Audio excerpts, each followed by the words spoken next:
پھر میں کیا کرتی, میرے پاس اور کوئی آپشن ہی نہیں تھی. میں نے پوری کوشش کی کہ میں گھر والوں کی مرضی سے کروں, لیکن نہیں مانے, نہ اس کے گھر والے مانے نہ میرے گھر والے مانے. میں کیا کر سکتی تھی, میں نے کر لیا اس سے شادی, ہم نے چوری نکاح کر لیا. کورٹ میرج کر لی؟ ہاں جی, میں نے کورٹ میرج کر لی اس سے. کورٹ میرج کر لی تو پھر جی, جب ہم نے نکاح کیا تو نکاح جو ہے وہ اس کا کوئی دوست تھا, تو اس کے دوست کے ساتھ مل کے ہم لوگوں نے ایک, اس کے گھر تھا محلے میں, اس نے گئے وہاں پہ کوئی مولوی بلایا انہوں نے.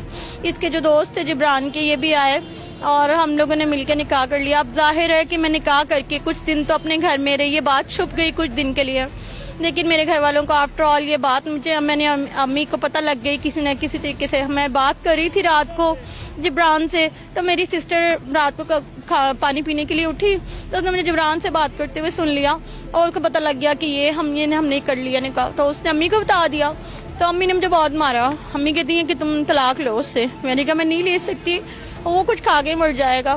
تو میری امی بھی نہیں مانی, میرے گھر والے بھی نہیں مانے. پھر میرے پاس اور کوئی آپشن نہیں تھا, میں نے جبران کو فون کیا اور میں نے کہا کہ اب ہم جو ہے نا وہ ہم اپنی زندگی گزاریں گے.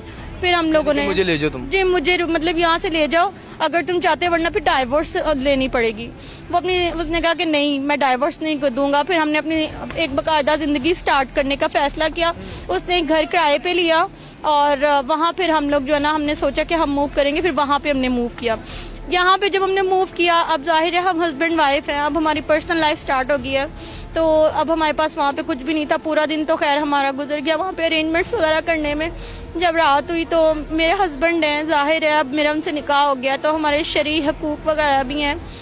تو جب ہماری پہلے رات ہم اکٹھے بیٹھے, مجھے اس سے پہلے انہوں نے کچھ بھی نہیں بتایا تھا, لیکن اس رات مجھے پتا چلا کہ وہ تو ایک نارمل مرد بھی نہیں ہے اور وہ ایک نامرد ہے. میں اتنی شوق میں آ گئی, مجھے اتنی تکلیف ہوئی, اتنی پریشانی ہوئی. اب میں کیا کروں, مطلب ایسے مرد کے ساتھ کیسے گزارا کروں گی میں.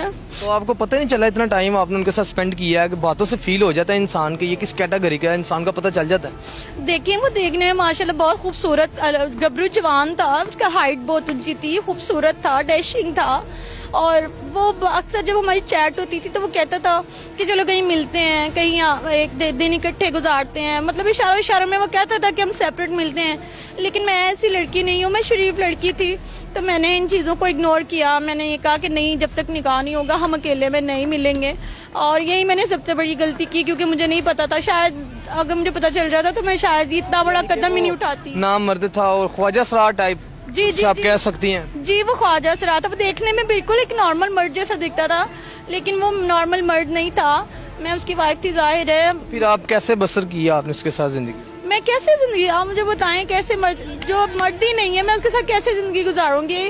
اس کے لیے میں نے اپنی پوری زندگی تباہ کر دی, میں نے اپنا گھر چھوڑ دیا, اپنے رشتے چھوڑ دیے, اور وہ مرد بھی نہیں ہے. میں اس سے شوہر کا سکھ بھی نہیں اٹھا سکتی ہوں, تو میں اس کے ساتھ کیسے رہ سکتی تھی. ہماری اس پوری رات بہت لڑائی ہوئی. اور اگلے دن بھی میں نے کہا میں تمہارے ساتھ نہیں رہ سکتی, اور میں اس کا گھر چھوڑ کے میں نے اسے کہا مجھے ڈائیورس دے دو.